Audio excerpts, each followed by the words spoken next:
Média sur Europe 1, 9h30, 11h avec Thomas Hill et avec votre invité ce matin, Thomas. Joël Dicker qui vient nous présenter son nouveau roman Un animal sauvage, où il est question de braquage, comme ce que vous êtes en train de faire dans toutes les librairies de France, puisque votre livre est tiré à 500 000 exemplaires. Voilà, c'est phénoménal. Alors je disais, il y a un braquage dans ce livre, mais il n'y a pas de meurtre, il n'y a pas d'enquêteur. C'est assez différent de vos livres précédents. Oui. Vous avez innové, là. C'est le but, Ouais. de faire un livre qui change, d'aller ailleurs aussi. Et puis, j'ai commencé, je reste un jeune auteur, c'est que mon 7e livre, Ouais. et j'espère vraiment aller vers d'autres horizons, explorer d'autres choses, et je sens déjà que les livres que j'ai écrits, mon premier roman que j'ai écrit à 23 ans, est beaucoup plus représentatif d'un jeune homme de 23 ans, et celui-là représente probablement plus un homme de 38 ans, marié, avec des enfants. Moi, je sens qu'il y a ça qui arrive. Et vous sentez l'expérience dans votre écriture? Est-ce que c'est plus simple aujourd'hui d'accoucher un livre, ou c'est toujours un travail colossal pour vous? Non, c'est pas plus simple. Le travail est colossal, c'est vraiment le mot. C'est un recommencement perpétuel, c'est épuisant. Chaque fin de livre, mais ça me rassure parce que maintenant je sais que c'est normal. Chaque fin de livre, je me dis c'est le dernier. C'est le dernier. Je m'arrête. Plus jamais, c'est trop de boulot.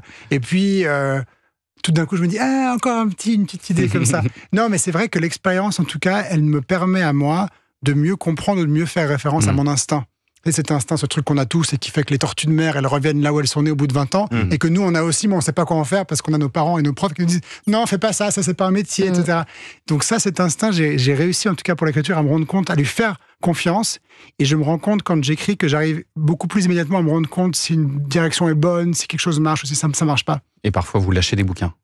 Tout le temps. Ah oui. Alors là, on va pas trop en dire sur l'intrigue de ce livre, mais on peut au moins dire le point de départ. C'est l'histoire de 2 couples de voisins qui sont très différents. Un couple, flamboyant, riche, beau, qui habite une superbe maison de verre près de Genève. Et puis leur voisin, beaucoup plus modeste, qui habite dans le lotissement d'à côté.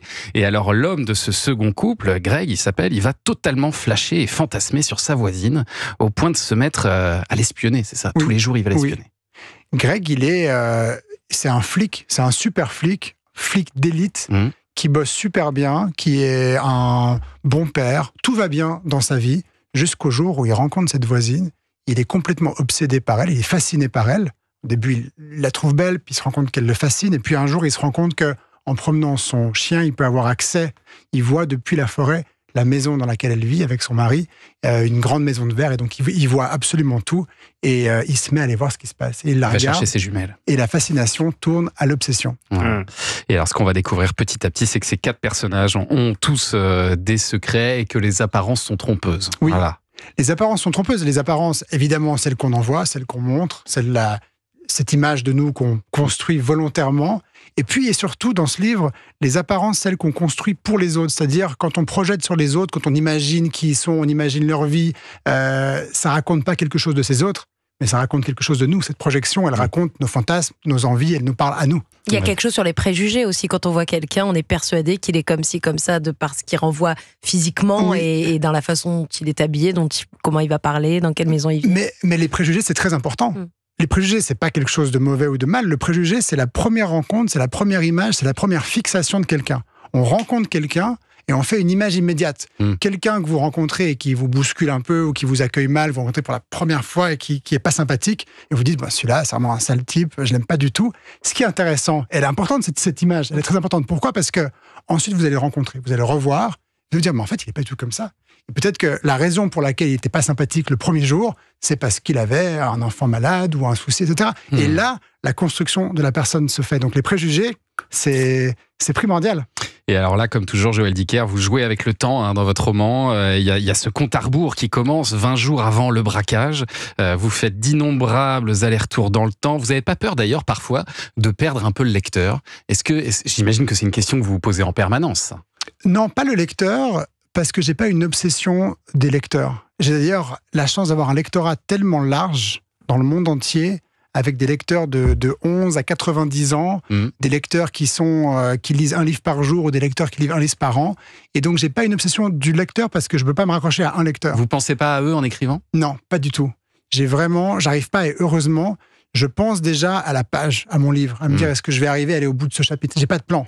Donc j'ai Alors pas de filet. ça me paraît complètement fou que vous ayez pas de plan, parce que ça paraît tellement justement réglé à la façon d'une horloge suisse, ce bouquin, qu'on se dit comment il peut ne pas avoir de plan au départ. Mais parce que c'est très expérimental. C'est comme tout ce qu'on fait en recherche, c'est tout ce qu'on fait en création souvent. Quand on découvre quelque chose, on le découvre un peu par hasard. Donc vous connaissez même pas la fin?